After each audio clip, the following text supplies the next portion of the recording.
उत्तर प्रदेश में यति नरसिंहानंद ने बेहद घटिया बयान दिया, लेकिन सरकार इन बयानों पर कोई कार्रवाई नहीं कर रही।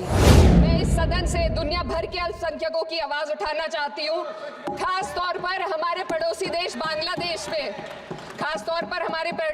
बांग्लादेश में अल्पसंख्यकों के साथ जो हो रहा है वे दिल को गहरे तक चोट पहुंचाने वाला है। उनकी जान माल की हत्या की जा रही है।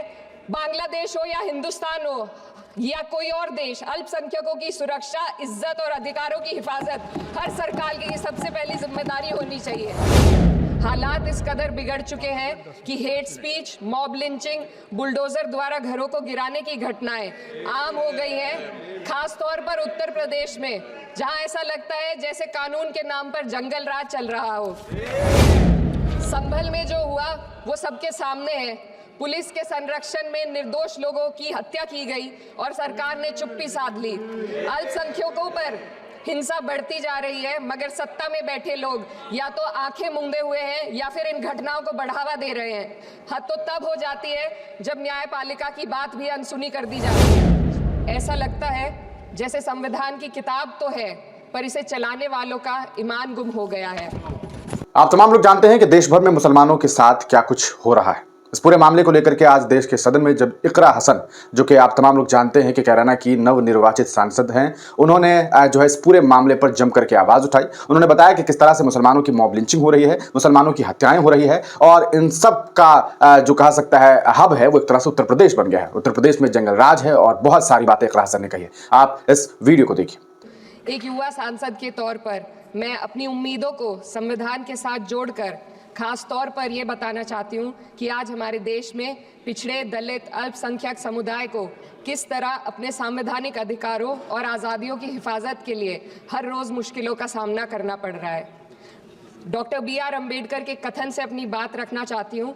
उन्होंने कहा था, मुझे अपने भारतवर्ष पर फक्र है कि जिसके पास ऐसा संविधान है जो लोकतंत्र, समाजवाद और सेक्युलरिज्म को संजोता है। लेकिन आज ऐसा लगता है जैसे संविधान की किताब तो है, पर इसे चलाने वालों का ईमान गुम हो गया है।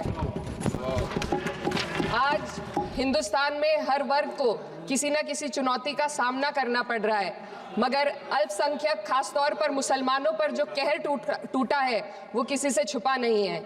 ये लोग सिर्फ अपने मजहबी पहचान की वजह से निशाने पर हैं। संविधान का अनुच्छेद 15 कहता है कि किसी भी नागरिक के साथ धर्म, जाति या किसी और वजह से भेदभाव नहीं होना चाहिए, लेकिन हकीकत इसके उलट है।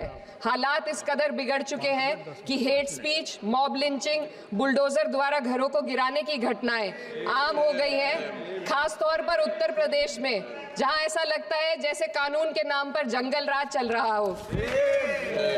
संभल में जो हुआ वो सबके सामने है। पुलिस के संरक्षण में निर्दोष लोगों की हत्या की गई और सरकार ने चुप्पी साध ली। अल्पसंख्यकों पर हिंसा बढ़ती जा रही है, मगर सत्ता में बैठे लोग या तो आंखें मूंदे हुए हैं या फिर इन घटनाओं को बढ़ावा दे रहे हैं। हद तो तब हो जाती है जब न्यायपालिका की बात भी अनसुनी कर दी जाती है। सुप्रीम कोर्ट ने मॉब लिंचिंग पर 11 सूत्रीय निर्देश जारी किए थे। इसमें साफ कहा गया था कि राज्य सरकारें और पुलिस इस तरह की घटनाओं को रोकने और दोषियों पर सख्त कार्रवाई करने के लिए जिम्मेदार है, लेकिन आज भी इन निर्देशों पर अमल नहीं हो रहा है।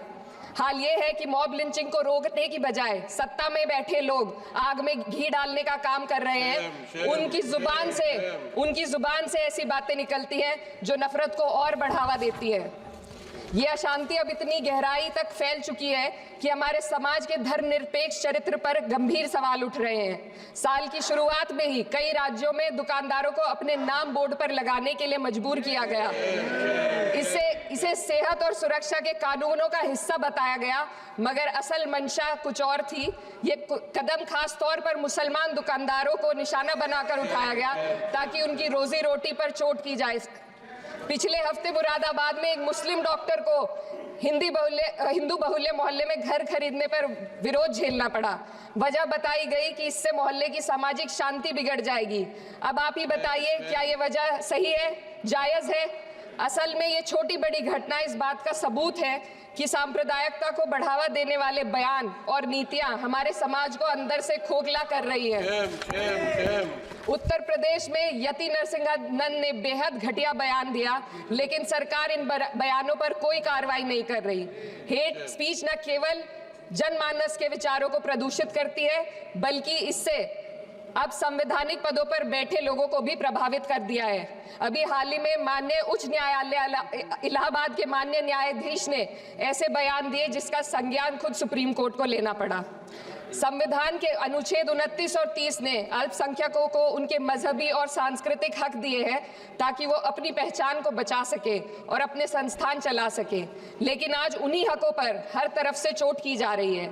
वक्फ जैसे बिल लाकर उनके धार्मिक अधिकारों को छीनने की कोशिश की जा रही है। आज अल्पसंख्यक समुदाय को संविधान द्वारा दिए गए अपने बुनियादी अधिकार पाने के लिए लंबी लड़ाई लड़नी पड़ रही है। ऐसे कई मामले अदालत ने न्याय देकर संविधान की रक्षा की है, लेकिन अदालती प्रक्रिया में जो समय लगता है उसकी वजह से देश के सामाजिक ताने बाने को भारी नुकसान उठाना पड़ता है। मिसाल के तौर पर इलाहाबाद हाई कोर्ट ने 2004 के मदरसा एक्ट को रद्द कर दिया था, जिससे मदरसों के संचालन पर सवाल उठे। हालांकि सुप्रीम कोर्ट ने बाद में इस फैसले को पलट दिया और एक्ट को वैध करार दिया, लेकिन इस प्रक्रिया में जो समय लगा उसने अल्पसंख्यकों को बेचैनी और संघर्ष के दौर में डाला है। इसी कड़ी में प्लेसेस ऑफ वर्शिप एक्ट 91 भी आता है और कई अन्य अधिकार, उन्हें भी इसी तरह अदालती लड़ाइयों में उलझाया जा रहा है। ये स्थिति न केवल अल्पसंख्यकों के अधिकारों की राह में रुकावट है, बल्कि justice delayed is justice denied जैसी कहावत को सिद्ध करती है। मैं इस सदन से दुनिया भर के अल्पसंख्यकों की आवाज उठाना चाहती हूँ, खास तौर पर हमारे पड़ोसी देश बांग्लादेश में अल्पसंख्यकों के साथ जो हो रहा है वे दिल को गहरे तक चोट पहुंचाने वाला है। उनकी जान माल की हत्या की जा रही है। बांग्लादेश हो या हिंदुस्तान हो या कोई और देश, अल्पसंख्यकों की सुरक्षा, इज्जत और अधिकारों की हिफाजत हर सरकार की सबसे पहली जिम्मेदारी होनी चाहिए। मैं इस सदन से अपने देश के अल्पसंख्यकों के साथ बांग्लादेश के पीड़ित अल्पसंख्यकों की आवाज को एक साथ उठाना चाहती हूँ। ये वक्त की पुकार है कि हम सब मिलकर ये सुनिश्चित करें कि किसी भी इंसान को उसकी पहचान या मजहब के कारण डर कर जीने पर मजबूर ना होना पड़े।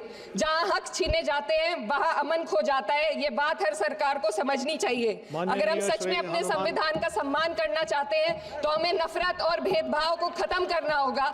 हमें ये दिखाना होगा कि ये मुल्क हर वर्ग, हर जाति, हर धर्म और हर समुदाय का है, और जब तक ऐसा नहीं होगा तब तक संविधान की आत्मा सिसकती रहेगी। सर, अपनी बात को खत्म करते हुए मैं एक शेर अर्ज करना चाहती हूँ।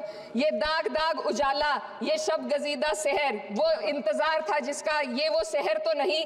लेकिन अगर इस सदन में बैठे हम सभी सदस्य ये ठान ले कि हमें संविधान के मूल्यों को लागू करना है और उसे लागू करने का प्रयास करें, तो वह सुबह जरूर आएगी जिसके लिए लाखों भारतवासियों ने अपने जानों की कुर्बानी दी थी। श्री हनुमान बेनीवाल जी। तो देखा आपने इकरा हसन को कि किस तरह से उन्होंने बड़ी ही बेबाकी के साथ आज देश के सदन में मुसलमानों के मुद्दों को उठाने का काम किया। उन्होंने बांग्लादेश में हो रहे जुल्म और सितम पर भी अपनी बात रखी, लेकिन उन्होंने ये बात बताई कि किस तरह से देश में मुसलमानों के साथ खिलवाड़ किया जा रहा है। किस तरह से संभल में जो है वो मस्जिद के सर्वे को लेकर के तमाशा हुआ और वहां पर 5 मुस्लिम नौजवानों को गोली मारी गई, उनकी मौत हो गई। इन तमाम मुद्दों पर इकरा हसन ने बेहद मजबूती के साथ आवाज उठाया। आज उनका ये वीडियो सोशल मीडिया पर खूब वायरल है और लोग कह रहे हैं कि इकरा हसन से यही उम्मीद की जा रही है। उनसे ये उम्मीद हमेशा से लोग कर रहे हैं कि वो सदन के अंदर मुसलमानों का, अल्पसंख्यकों के मुद्दे को उठाने का काम करेंगी। आपको बता दें, इकरा हसन जब चुनाव जीती थी उसके बाद देश के मुसलमानों में एक जश्न का माहौल था। ये जश्न इसलिए था कि एक कौम की बेटी, खास करके मुस्लिम समाज की बेटी जो है वो एक बार खुद से जो है लड़ाई लड़ती है और पहली ही बार में वो चुनाव जीतती है और देश के सदन में पहुंच जाती है। तो ये वाकई बहुत बड़ी बात थी। मुसलमान चाहे वो उत्तर प्रदेश के हों, बिहार के हों, बंगाल के हों या देश के अलग अलग राज्यों के हों, उन लोगों को इस बात की खुशी थी। ये खुशी इस वजह से भी थी कि कौम की बेटी जब सदन के अंदर होगी तो वो अपने लोगों की आवाज़ जो है वो बुलंद करेगी। वो बताएगी दुनिया वालों को कि किस तरह से देश के मुसलमानों के हालात बने हुए हैं। वो बताएगी दुनिया वालों को कि आखिरकार कैसे देश में मुसलमानों के साथ जो है वो भेदभाव किया जा रहा है। इस पूरे वीडियो को आपने देखा, इकरा हसन ने बड़ी मजबूती के साथ आवाज़ उठाने का काम किया। आप क्या कुछ सोचते हैं? अपनी राय कमेंट सेक्शन में जरूर दीजिए।